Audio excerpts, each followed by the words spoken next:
Bien le bonjour. Aujourd'hui, je vais vous parler de ce qui fait rêver les uns et terrorise les autres, la séance de dédicace. Quand je constate régulièrement de l'appel à l'aide de certains pour leur première séance, je me suis dit qu'il serait bien de faire cette vidéo.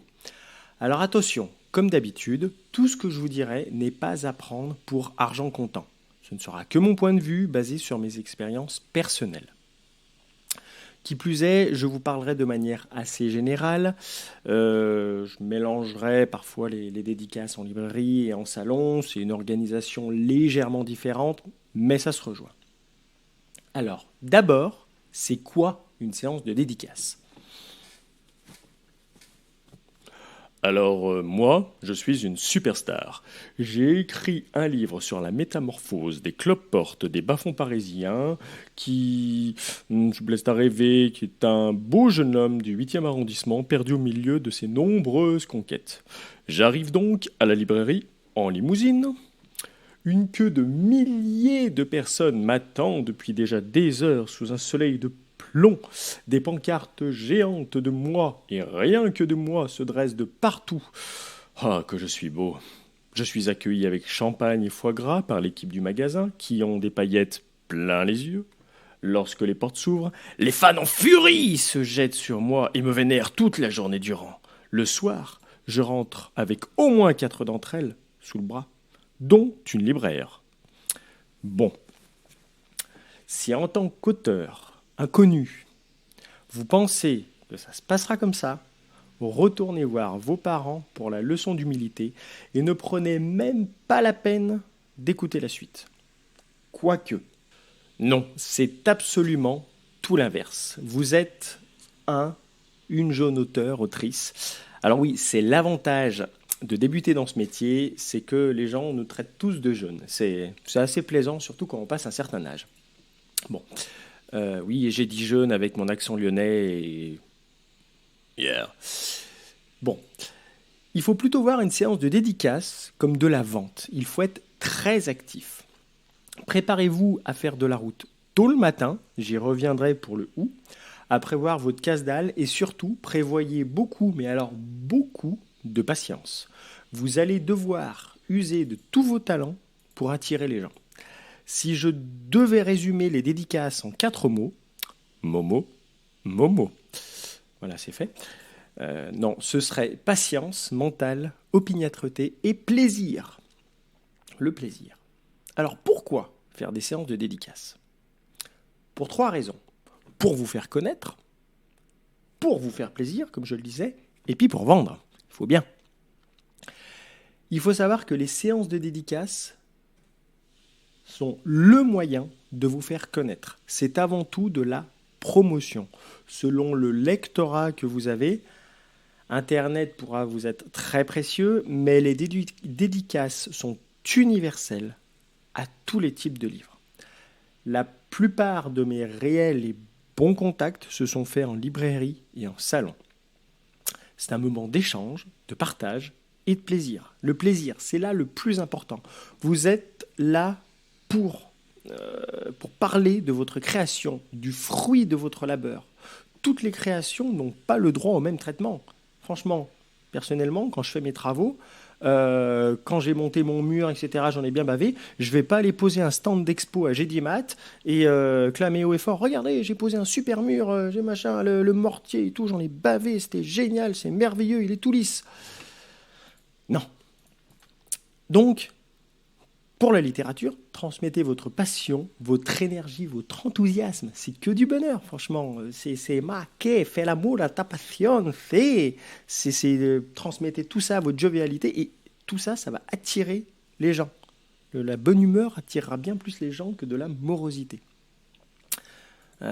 C'est, comme je le disais, aussi un moment pour vendre et rapporter un peu de sous-sous. Alors attention à cet aspect. Et là, ce n'est que mon avis d'écrivain tout récent, assez insignifiant. Mais n'oubliez jamais que vous êtes là pour vendre de la lecture et non pas un produit. Si vous êtes pris dans une grande maison d'édition, on en reparlera. Mais pour l'instant, à notre humble niveau, c'est de la lecture. N'allez jamais en dédicace pour devenir riche. J'y reviendrai dans la partie rentabilité. Alors, où faire des dédicaces? Un peu n'importe où, tant que ça correspond à votre livre. En général, ça se fait en librairie, dans les salons, les événements particuliers, genre les fêtes fantastiques pour ma part, etc. Mais je l'ai aussi fait dans un restaurant et dans un pop-up store. Ok, pour le resto, j'étais un peu pistonné sur le coup, c'était ma belle-mère, j'avoue. Côté librairie, quasiment toutes sont ouvertes à la chose, à la dédicace. Évidemment, vous aurez plus de difficultés à être accepté en dédicace dans les grandes FNAC du centre-ville de Paris ou de Lyon qui n'accueillent que des grosses pointures aux centaines de milliers d'ouvrages vendus, mais, mis à part elles, vous pouvez y aller tout azimut. Les espaces culturels Leclerc et les Culturas sont de très bons interlocuteurs. Mais n'hésitez pas à taper large. Je pense notamment aux librairies indépendantes, aux médiathèques, ça leur fait de l'affluence, de la pub, etc. C'est toujours sympa. Et si vous écrivez un genre particulier, pour ma part de l'imaginaire, essayez de cibler. Autre exemple, si vous faites du terroir, ça ne sert à rien d'aller bien loin. Restez local. Si vous faites dans l'érotique, évitez les salons de livres pour enfants et les Maman, pourquoi sur la couverture, la madame et le monsieur, ils sont tenus comme toi et papa hier soir? Ça va pas le faire. Hein. Quant à la ville en soi, une dédicace est avant tout promotionnelle, mais contrairement à un salon, vous devez tout de même penser un minimum à la rentabilité. En librairie, vous pouvez faire un bon bénéfice, donc évitez de trop dépenser en trajet. Et très important aussi, j'insiste là-dessus, attention au ratio distance-fatigue. Une dédicace, c'est très éprouvant psychologiquement, surtout si elle n'a pas été fructueuse. Pensez donc au danger du trajet de retour, épuisé nerveusement et parfois physiquement. Si vous sentez que vous ne ferez rien de plus ce jour-là, que vous faites fatiguer, etc., préférez partir un peu plus tôt pour garder des forces pour le trajet. Croyez-moi. Quand faire des dédicaces? Alors sur ce point, je parlerai des librairies. Le sujet va être assez vite traité les samedis. Voilà. Et les dimanches, si la librairie est ouverte. C'est à ce moment qu'il y a le plus de monde. La semaine est à éviter. Vous pouvez y aller le mercredi si vous faites de la littérature pour enfants, pourquoi pas. Pendant les vacances scolaires, vous pouvez faire un peu la semaine, oui, si vous voulez, ça peut être correct. Mais bon, si tous les jours étaient des samedis, on passerait notre temps à faire des dédicaces. Mais il en est ainsi. Alors, comment? Pour organiser une dédicace, c'est simple. Il vous suffit d'un bigophone, de savoir l'utiliser et d'un tout petit peu de temps. Appelez les librairies, présentez vos ouvrages et vous-même. Les libraires ne sont pas tombés de la dernière pluie. Ils savent que vous voulez faire une dédicace et sont parfois même plus intéressés par la dédicace que par le dépôt d'ouvrage. Mais ça dépend des secteurs. J'ai eu affaire à totalement l'inverse. Ils préféraient le dépôt d'ouvrage à la dédicace. Pas comprendre, Charles, on me dirait. Pour les dédicaces, c'est souvent eux qui embrayent sur le sujet. Donc, quelle est une date, les horaires? Personnellement, je commence toujours à 10h. Franchement, c'est pour la forme et pour le sérieux. C'est rare que le matin soit bien riche en affluence, sauf les périodes de Noël, mais ça, c'est différent. Mais voilà, c'est plus... on a le temps de parler, on s'installe posément, etc. Mais j'ai jamais dû faire plus de 2 ventes le matin, quoi. L'organisation. Avant toute chose, pensez que vous n'allez pas pouvoir toujours décharger devant le dit lieu. Prévoyez donc de faire le minimum de voyage entre le véhicule et les librairies. Dixit le mec qui avait 4 cartons de maquettes à une époque. Une valise, c'est évidemment le mieux. Pour ma part, j'ai un gros monstre en tissu dans lequel je pourrais transporter un cadavre découpé ou pas, je sais pas, on verra la prochaine fois. Donc les premières fois, faites votre liste. Ensuite, sauf cas particulier, vous laissez tout dans la valise d'une semaine à l'autre et voilà, inutile de tout ranger. Vous rechargez juste les livres. Sauf si vous prévoyez des denrées périssables. À vous de voir. La base est le strict minimum pour le matériel. Vos livres, évidemment. Vos chevalets. Des marque-pages personnalisés. C'est très bien. Un stylo et un carnet pour noter. C'est l'absolu basique. Vous pouvez éventuellement vous passer des marque-pages, mais je ne suis pas trop d'accord. Mais c'est le basique. Ne vous leurrez pas, ça ne sera pas suffisant. Combien de livres on prend? Ah, combien vous espérez en vendre? J'espère pour vous que vous en vendrez des centaines. Mais on ne va pas se leurrer. Plus sérieusement, ça va dépendre de votre roman, de l'endroit où vous allez le vendre, et de son poids. Personnellement, j'ai toujours un demi-coffre rempli de bouquins pour ne jamais manquer et en avoir au cas où je passe devant une librairie ou qu'on m'en achète un en direct. Mais clairement, s'il y a une dédicace, vous en vendez une quinzaine, c'est déjà bien. La moyenne, c'est une dizaine. Ça dépend le style, évidemment. Si moi je fais de la fantaisie, donc forcément j'accroche pas tout le public, mais si vous faites un style plus global, genre du polar, etc., là vous pouvez espérer vendre beaucoup plus. Mais voilà, dans un genre particulier, comptez la dizaine, à peu près. Le ravitaillement. Comme pendant une course. Un salon, une dédicace, ça en a pas l'air, mais c'est fatigant. Surtout si on est actif. Donc prévoyez du ravitos et surtout de l'eau. Vous allez rester debout, immobile ou à piétiner, et votre dos va vous le faire sentir. Alors hydratez-vous bien. C'est une chose assez cocasse, mais les dédicaces sont pour moi mon grand moment d'hydratation et de purge. Je m'enfile 3 à 4 litres d'eau dans la journée. Voilà, je prends le temps. Et puis il faut du manger et encore du manger. J'adore les festivals fantastiques et médiévaux pour ça. Les saucisses, du jambon, du cochon. Pardon. Vous l'aurez compris, faites comme si vous alliez faire du sport. Le stand. Il faut un stand qui dépote du dragon au petit-déj. C'est simple, on doit vous voir. En librairie, une table avec des bouquins au milieu, des étals, etc., ça ne se remarquera pas. Le petit auteur derrière assis ne verra pas. Pour les salons, c'est un peu plus compliqué parce que même si votre stand est superbe et original, il peut subir l'effet de masse, au sens où il y a tellement de stands que plus personne ne les voit. J'en ai fait les frais à Paris, mais c'est comme ça, c'est la vie. Le stand, c'est votre stand, pas celui d'un autre. Outre le fait d'attirer les lecteurs, il doit vous refléter, vous et vos livres. Moi qui fais dans l'imaginaire, mon stand est une première invitation dans mon monde. Il fait comprendre au lecteur d'un simple coup d'œil quel est mon genre d'écriture. J'ai mis mes maquettes, mes châteaux, mes machins, etc. Charles, il fait de la fantaisie, pas besoin d'être sorti de Saint-Cyr.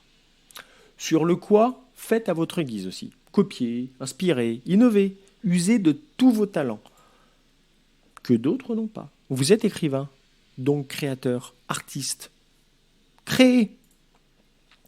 Or, si d'aventure vous aviez besoin de quelques conseils ou même d'un coup de main pour créer votre stand, contactez-moi, je me ferai un plaisir de vous aider. Les roll-up, les grandes bannières verticales, là, comme il y a derrière. Certains ne jugent que par ça. Si vous voulez en faire, ça coûte pas bien cher, c'est premier prix à 40 €, c'est pratique, etc. Mais attention, tout le monde en a, ça peut être vite surfait, surtout s'il y en a d'autres autour. Ça sert à être vu de loin, mais là aussi, quand il y en a beaucoup d'autres, on est noyé dans la masse. Pour ma part, franchement, je l'ai commandé en février, je crois, celui-là. Voilà, il n'y a pas très longtemps. Bon. Mais pendant des mois, je n'en avais pas du tout.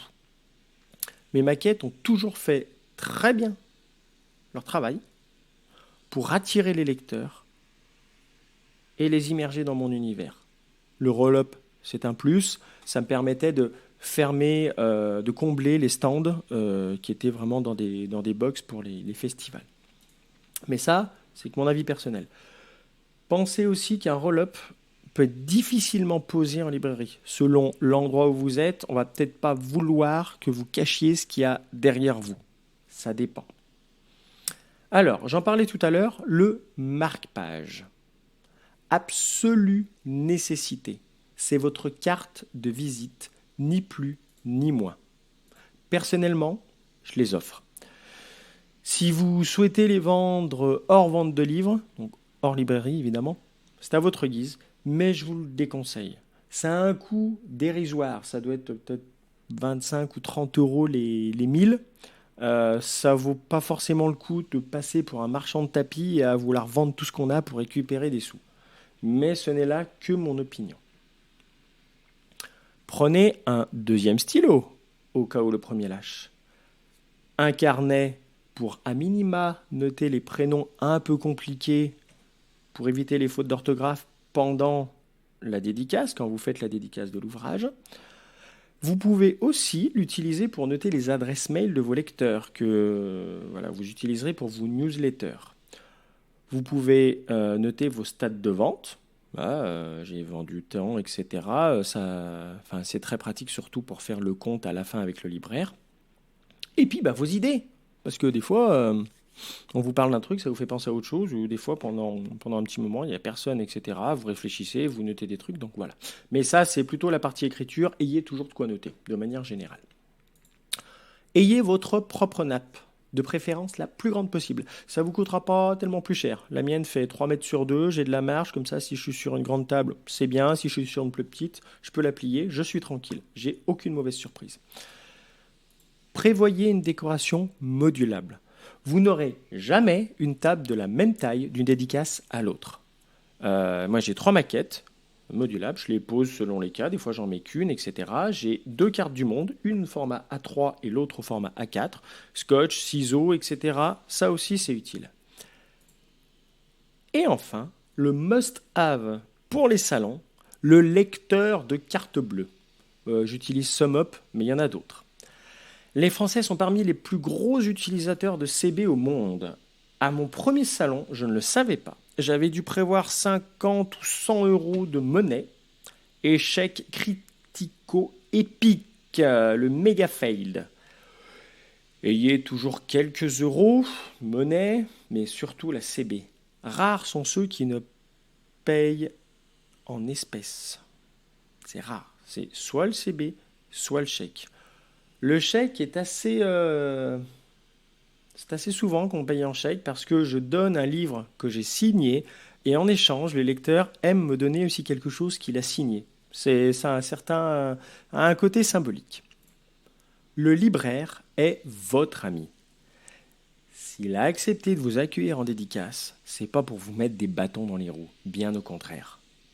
Même si vous semblez stressé, détendez-vous, ça va bien se passer. En général, les libraires sont super sympas et super accueillants.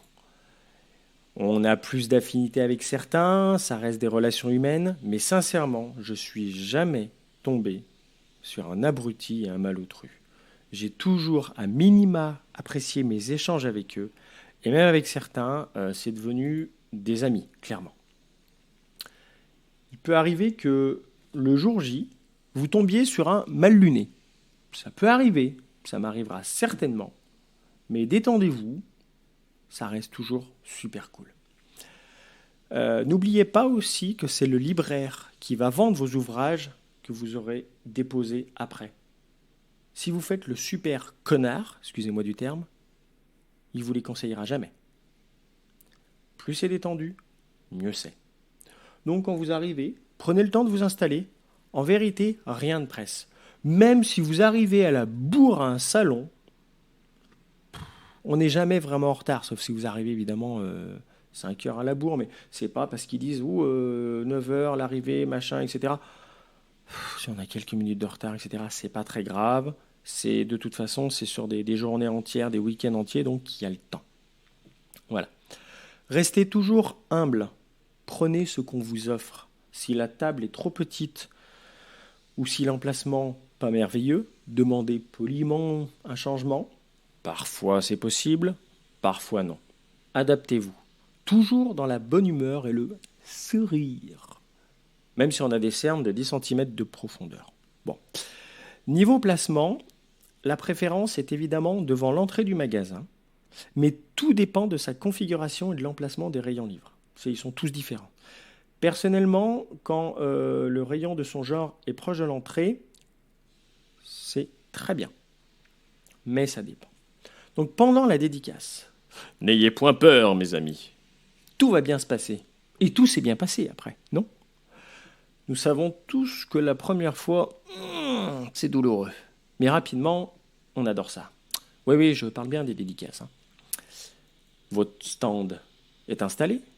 Vous avez passé votre temps la tête baissée dans vos préparatifs. Maintenant, relevez-la, prenez une grande inspiration et allez-y. Par la suite, je vais prendre l'exemple d'une dédicace en librairie, mais en salon, c'est sensiblement la même chose. Première chose, si vous n'êtes pas à côté, repérez le rayon de votre style. Il faut l'avoir à l'œil, constamment. Vous allez comprendre pourquoi. Les étapes pour réaliser une dédicace. Alors, la deuxième ne peut pas arriver forcément à tous les coups, mais attirer, envoûter et échanger. Et 3, garder contact. Alors, première, attirer. C'est ce que je trouve le plus compliqué et le plus aléatoire. C'est également très critique, vu que sans ça, il ne peut pas y avoir de suite. Il faut que vous partiez du principe que beaucoup de gens ne vont même pas vous voir. Ils sont en mode autoroute, ils vont uniquement au rayon voulu, ou alors, ils vont avoir peur de vous et ne pas oser venir. Il y aura aussi le cas où certains vont penser que vous êtes du magasin et vont vous demander des renseignements. C'est toujours rigolo et de temps en temps, je joue le jeu. Voilà. Mais certains sont tellement en mode autoroute que j'ai rencontré des gens que je connaissais et qui ne m'ont même pas reconnu. Je les appelais « Oh, machin, bidule, etc. »« Oh, t'es là et tout, je t'avais... » Ils me connaissaient, on se croisait régulièrement et ils m'avaient pas vu. Donc, voilà, imaginez vraiment ce mode tunnel. Pour ma part, donc, je reste debout quasiment tout le temps. Comme ça, je suis sûr qu'on me voit. Surtout avec mes décos qui sont assez hautes. Si je reste assis, je vais être caché. Soyez actif et toujours souriant. C'est à vous d'aller vers les gens. Ça sera rare qu'ils viennent vers vous. Ça arrive et c'est très bien. Mais ne restez pas dans votre coin en mode tronche-bobine derrière votre stand avec votre téléphone, etc. Là, dans ce cas, jamais personne ne viendra vous voir. Vous resterez inconnu et oublié pour l'éternité. Non, mais ça arrive jamais, ça, vous allez me dire. Si vous saviez le nombre d'auteurs qu'on voit faire ça, même pendant les salons. Oh, les acariâtres. Enfin bref. Niveau accroche, on a 3 cas principaux, on va dire. Le premier, les gens passent devant votre stand, inéluctable, obligatoire, vous dites « bonjour ». Voilà, ça coûte rien, c'est poli, et les gens vous regardent, voilà, et vous répondent. Pas assez souvent à mon goût, bande de malpolis, mais bref. S'ils sont naturellement intéressés, ils s'arrêtent, et on passera à l'étape suivante. On peut également lancer une petite phrase du genre n'hésitez pas à venir jeter un coup d'œil. Voilà, pour ma part, j'évite de tendre des flyers en mode vente forcée, j'aime pas ça. Il y en a qui le font, pourquoi pas, ça dépend comment c'est tourné. Il y en a qui le font de manière très, très fine. Faites comme vous le sentez, voilà. Mais ne vous forcez pas à le faire si c'est pas votre truc.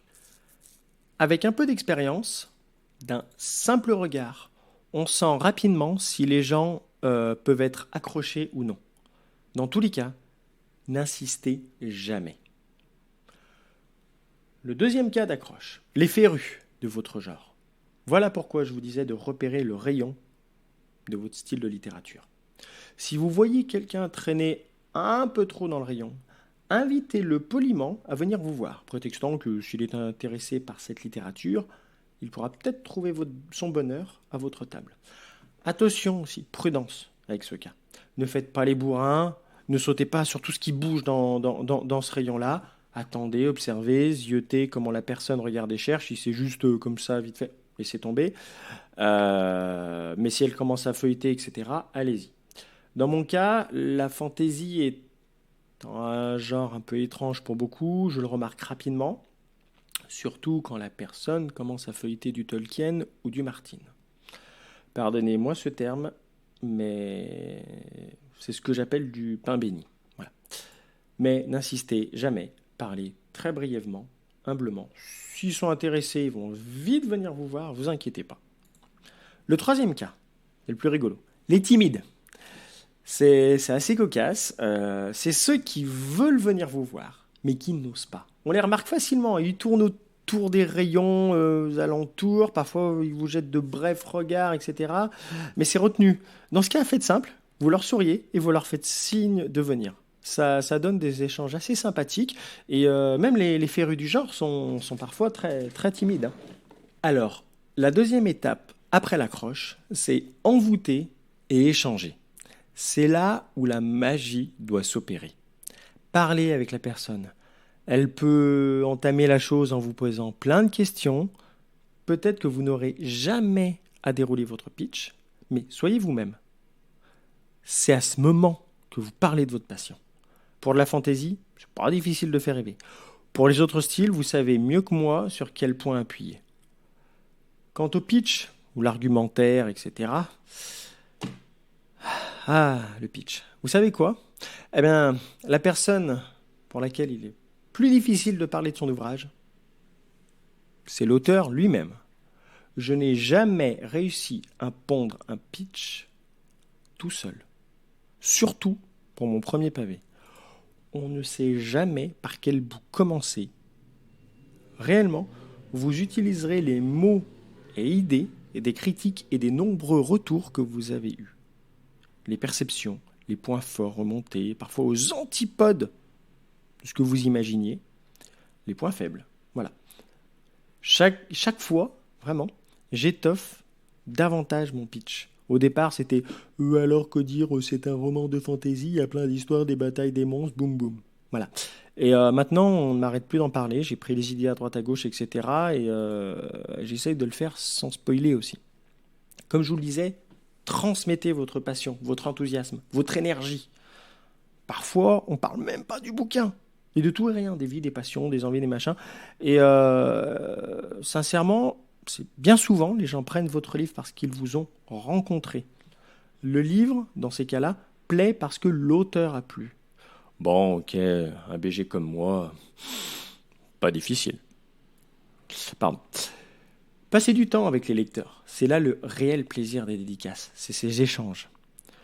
D'autant plus qu'une table autour de laquelle on parle attire. Le monde attire le monde. J'ai connu certains moments où les gens attendaient leur tour pour me parler. Seulement 2 ou 3 personnes, certes, mais c'était toujours sympa.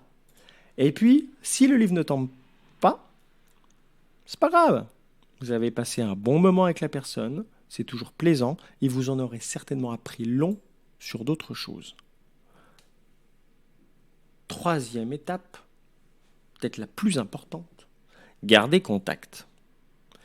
Que la personne prenne ou non votre livre, si elle est intéressée, proposez-lui de garder contact avec mail, les réseaux sociaux, etc.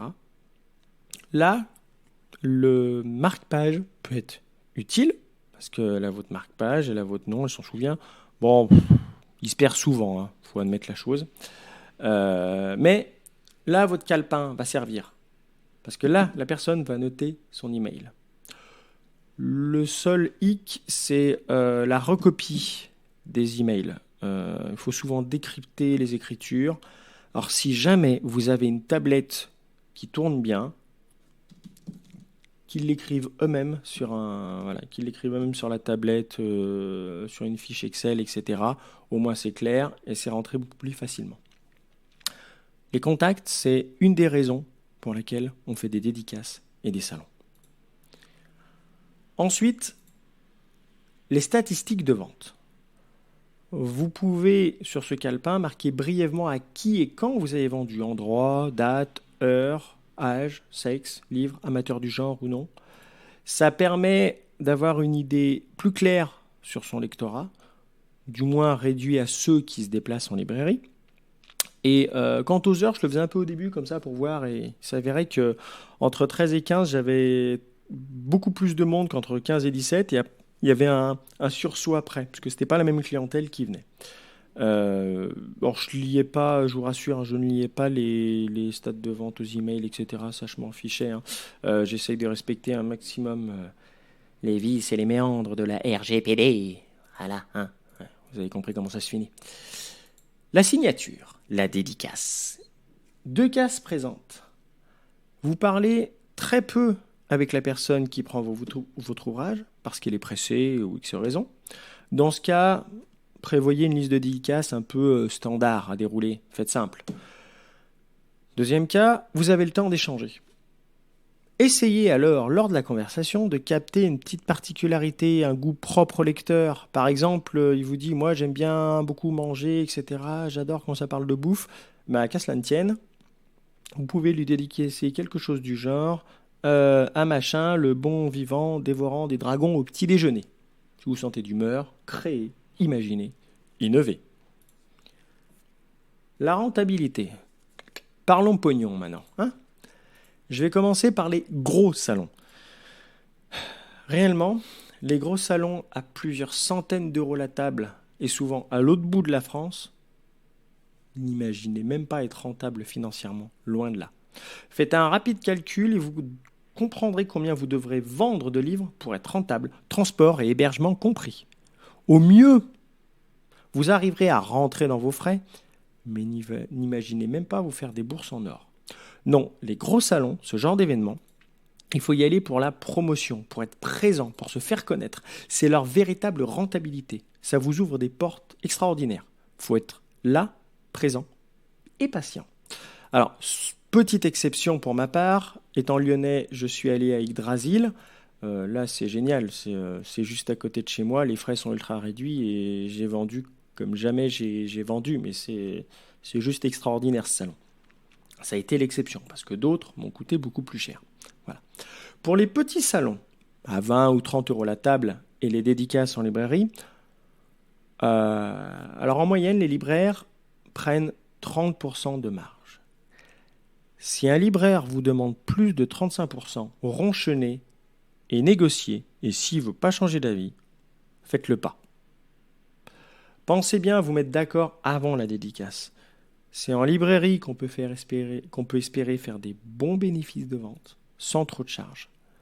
Faites en sorte de faire imprimer vos ouvrages à prix correct, et vous devriez être très satisfait au bout de quelques ventes. Parce que, n'oubliez pas que vous devrez en reverser 30% à la librairie.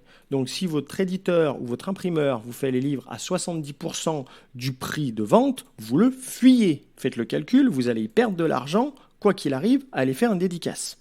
C'est un scandale. Bref, c'est un autre sujet. L'état d'esprit. Comme je vous le disais au début, ne vous attendez pas à être une superstar. Faut vous faire plaisir, ça c'est sûr. Mais putain, préparez-vous à en baver. À pas vendre, ou très peu, à passer de longues heures sans arriver à accrocher quelqu'un. Préparez-vous des fois à déprimer, à en avoir les larmes aux yeux, à tout remettre en question, votre vie, votre existence, votre avenir. Préparez-vous à sombrer dans la déchéance jusqu'à vendre votre âme au diable pour faire ne serait-ce qu'une toute petite vente. Vous en arriverez à vouloir en donner vos livres pour qu'on vous lise, une fois, rien qu'une fois. Sans déconner, vous verrez, ça va vous arriver. Mais pourquoi suis-je rejeté? Qu'ai-je fait de mal? Alors quand il n'y a personne à la librairie, bon, c'est dur, mais c'est logique. Vous ne pouvez pas y faire grand-chose. C'est ainsi. Il faut prendre son mal en patience, puis bon, voilà. On peut toujours en profiter pour tailler la bavette avec le ou la libraire. C'est toujours très instructif et très sympa. Le plus difficile, le plus écrasant, c'est quand il y a du monde et que vous ne vendez pas. Dans ce cas, au lieu de vous morfondre, analysez, réfléchissez, n'ayez pas peur, analysez. Bien dans le cas, la peur tue l'esprit. Donc, réfléchissez. Parfois, il se trouve que statistiquement, les gens présents ne sont pas enclins à lire votre genre. Avec la fantaisie, c'est souvent le cas. Ou qu'il n'y a que des clients dans le rayon jeux vidéo. Parfois, dans certains endroits, les gens n'aiment pas les nouveautés. Ça m'est arrivé une fois ou deux, les libraires m'ont dit oui, chez nous, ils n'aiment pas trop les nouveautés, ils sont réticents. C'est comme ça. Essayez d'autres techniques d'approche. Ça ne coûte rien d'essayer. Ouais, vous n'avez plus que ça à faire, techniquement. Quand la journée n'est pas là, il faut l'accepter. Il y aura des jours meilleurs. Dans tous les cas, souriez, allez de l'avant, réfléchissez, là c'est un mauvais moment à passer, et on avance. Pour ma part, dans mes pires moments, je me revoyais sur mon vélo, perdu dans mes collines, en pleine fringale, les jambes mortes, avec encore le col à me taper avant de rentrer à la maison, et je me disais rage. Et puis si vous en avez marre, vous pouvez aussi aller casser la graine et boire un café ou une binouse. Voilà. Le positif, si désastreuse que puisse paraître une journée, il y aura toujours mais alors absolument toujours quelque chose de bon à en tirer, si infime soit-il. Une bonne leçon, des remises en question constructives, des essais, des tentatives, des idées auxquelles vous n'avez jamais pensé, des contacts directs, indirects, qui vous appellent plusieurs semaines après parce qu'ils ont entendu parler de vous ou ont vu votre affiche ou votre stand à tel salon et ils vous appellent parce qu'ils vous ont vu. À ce salon, vous avez fait aucune vente, ça a été catastrophique, vous en êtes sortis les larmes aux yeux, mais les gars, ils vont vous appeler parce que votre nom était là. Vous avez tout gagné. Voilà. Vous pouvez aussi choper le numéro de la jolie libraire. Ça va que ma femme n'est pas là, hein. Vous lui direz rien. Chut. Donc pensez toujours dans ce sens positif. Voilà. Si la journée était bonne, tentez de savoir pourquoi et aussi qu'est-ce qui pourrait être amélioré pour faire encore mieux. Pensez positif et plaisir. Voilà, j'espère vous avoir un peu éclairé sur le sujet. N'hésitez pas à aller voir ma page Facebook, mon site internet, à venir me parler si vous avez des questions ou parler de tout et de rien. Je me ferai un plaisir de vous répondre. Voilà, ciao ciao!